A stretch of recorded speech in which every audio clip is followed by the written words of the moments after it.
Hey guys, welcome back to my channel. അപ്പോൾ കുറേ ദിവസമായി ഒരു റമദാൻ വ്ളോഗ് ചെയ്യണമെന്ന് വിചാരിച്ചിട്ട്, പക്ഷെ ക്ഷീണവും കാര്യങ്ങളൊക്കെ ആയിട്ട് ചെയ്യാൻ പറ്റിയിട്ടുണ്ടായിരുന്നില്ല. അപ്പോൾ ഇന്ന് എന്തായാലും എങ്ങനെയായാലും ചെയ്യാമെന്ന് വിചാരിച്ചു. അപ്പോൾ അതിനായിട്ട് നമ്മൾ കുറച്ച് നേരത്തെ നിന്നിട്ടുണ്ട് കേട്ടോ. ഒന്ന് ഒരു ഉച്ച 2:30 സമയത്തൊക്കെ നിന്നിട്ടുണ്ട്. വീഡിയോ എടുക്കലും പ്രിപ്പറേഷനും എല്ലാം കൂടെ നടക്കാൻ കുറച്ച് വൈകുമല്ലോ, എല്ലാവർക്കും അറിയാമല്ലോ. അപ്പോൾ എല്ലാവരുടെയും പോലെ തന്നെ നമ്മൾ ഫസ്റ്റ് തുടങ്ങുന്നത് ഉള്ളിയിലാട്ടോ. എന്ത് സാധനം ഉണ്ടാക്കുകയാണെങ്കിലും ഉള്ളി മസ്റ്റാണല്ലോ അല്ലേ. നമ്മളിന്ന് ഉണ്ടാക്കാൻ ഉദ്ദേശിച്ചിട്ടുള്ളത് സമൂസയും പിന്നെ മെയിൻ ഫുഡായിട്ട് നമ്മൾ പാസ്തയാണ് കേട്ടോ ഉണ്ടാക്കാൻ വിചാരിച്ചിട്ടുണ്ടായിരുന്നത്. പാസ്ത ഇങ്ങനെ മസാലയൊക്കെ ഇട്ടിട്ട് നൂഡിൽസ് പോലെ വെച്ചാൽ ഞങ്ങൾക്ക് എല്ലാവർക്കും നല്ല ഇഷ്ടമാണ് കേട്ടോ. അപ്പം എന്നാൽ അത് വെക്കാമെന്ന് വിചാരിച്ചു. പിന്നെ എന്തെങ്കിലും ജ്യൂസ് എന്തെങ്കിലും ഉണ്ടാവും കേട്ടോ. പിന്നെ വല്ല ഫ്രൂട്ട്സ് ഉണ്ടെങ്കിൽ അത് കട്ട് ചെയ്ത് വെച്ചിട്ടുണ്ടാവും. അങ്ങനെയൊക്കെ വളരെ മിനിമലായിട്ടാണ് കേട്ടോ ഞങ്ങൾ ചെയ്യാറുള്ളത്. ചില ദിവസങ്ങളിൽ മാത്രം 2-3 ഡിഷുകൾ ഉണ്ടാവുന്നുള്ളൂ. ഇന്ന് കുറച്ച് സിമ്പിളാക്കാമെന്ന് വിചാരിച്ചു കേട്ടോ. പക്ഷെ അതിനും കുറേ ടൈം എടുക്കുമല്ലോ. അപ്പോൾ പാസ്തയിലേക്കും കുറച്ച് അധികം ഉള്ളി വേണമെന്ന് പറഞ്ഞുകൊണ്ട് അത് തൊലിക്കാമെന്ന് വിചാരിച്ചു. ഇപ്പോഴത്തെ ഉള്ളിയാണെങ്കിൽ ഭയങ്കര എരിവാട്ടോ.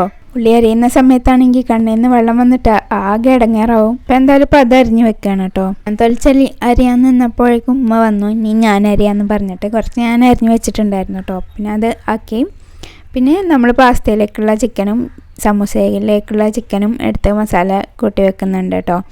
പിന്നെ അത് കഴിഞ്ഞിട്ട് ഇനി മസാലയ്ക്കുള്ള ബാക്കി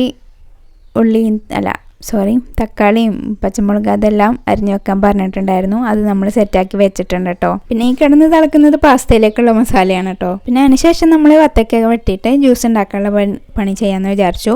ജ്യൂസല്ല, വത്തക്ക കുത്തിയിട്ട് ജസ്റ്റ് വത്തക്ക വെള്ളം ഉണ്ടാക്കുമല്ലോ, അങ്ങനെയാണ് നമ്മൾ ചെയ്യുന്നത് കേട്ടോ. ആ സമയത്ത് തന്നെ സമൂസയിലേക്കുള്ള മസാലയും സെറ്റാക്കി വെച്ചിട്ടുണ്ട് കേട്ടോ. ആ ഒരു സമയമൊക്കെ ആയപ്പോഴേക്കും നിസ്കരിക്കാനുള്ള ടൈം ആയിട്ടുണ്ടായിരുന്നു.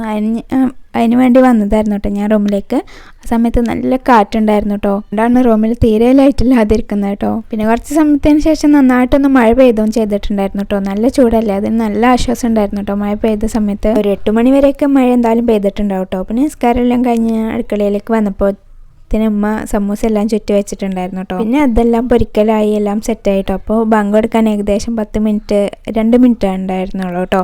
ആ ഒരു സമയത്ത് ഞങ്ങൾ റെഡിയായി ഇരിക്കുമായിരുന്നു. ടേബിളിൽ തുറക്കുന്ന സമയത്ത് വെള്ളവും പൊരിച്ചതും കുടിച്ചിട്ട് പിന്നെ ഫ്രൂട്ട്സ് എന്തെങ്കിലും ഉണ്ടെങ്കിൽ അതും കഴിച്ചിട്ട് ഞങ്ങൾ നിസ്കരിക്കും കേട്ടോ. അതിന് ശേഷമാണ് മെയിൻ ഫുഡ് കഴിക്കാറുള്ളത്. അതുകൊണ്ട് തന്നെ ആ സമയത്ത് ഒരു വെള്ളവും പൊരിച്ചതും നിർബന്ധമാണ് കേട്ടോ. പൊരിച്ചത് തന്നെ നിർബന്ധമല്ല, അവിയൽ വേവിച്ചെടുത്തതോ അങ്ങനെ എന്തെങ്കിലും ആയിരുന്നാലും ആ സമയത്ത് വേണം കേട്ടോ. അല്ലെങ്കിൽ തീരെ കഴിയില്ല കേട്ടോ, നല്ല ക്ഷീണമായിരിക്കും. അപ്പോൾ ഇപ്പോൾ തുറക്കാനുള്ള ടൈം ആയിട്ടുണ്ട് കേട്ടോ. ഞങ്ങൾ തുറക്കുന്ന സമയത്ത് കാരക്ക എന്തെങ്കിലും ഉണ്ടെങ്കിൽ അത് വെച്ച് തുറക്കും, എന്നിട്ട് വെള്ളം കുടിക്കും. അങ്ങനെയാണ് ചെയ്യാറ്. ഇന്നിപ്പോൾ കാരക്കൊന്നുമില്ല കേട്ടോ, അതുകൊണ്ട് പച്ചവെള്ളം കൊണ്ട് തുറന്നു. ഫ്രെയിമിൽ ഞാൻ മാത്രമേ ഉള്ളൂ എന്ന് വിചാരിച്ചിട്ട് ഞാൻ മാത്രമേ ഇവിടെ ഉള്ളൂ എന്ന് വിചാരിക്കണ്ട കേട്ടോ. ഇവിടെ എല്ലാവരും ഉണ്ട്, അനിയത്തികളും ഉമ്മ എല്ലാവരും ഉണ്ട് കേട്ടോ. അവരൊന്നും ഫ്രെയിമിൽ കാണിച്ചിട്ടില്ല എന്നുള്ളൂ. ശരിക്കും പറഞ്ഞാൽ ഞങ്ങളെ മുന്നേ തന്നെ അവരായിരിക്കും കേട്ടോ നേരത്തെ ഇതിൽ കയറിയിരിക്കുക, ടേബിളിലൊക്കെ കയറിയിരിക്കുക, അനിയനും. ഇപ്പം എല്ലായിടത്തും അങ്ങനെയാണല്ലോ അല്ലേ. അവർക്ക് ഭയങ്കര എക്സൈറ്റ്മെന്റ് ആവുമല്ലോ. സമയത്തിന് ശേഷം നിസ്കരിച്ച് വന്നു കഴിഞ്ഞാൽ മെയിൻ ഫുഡ് കഴിക്കുന്ന സമയത്ത് ഒരു അന്തം ഉണ്ടാവില്ല കേട്ടോ. അതുകൊണ്ട് ഇന്നും വീഡിയോ എടുത്തിട്ടില്ല കേട്ടോ.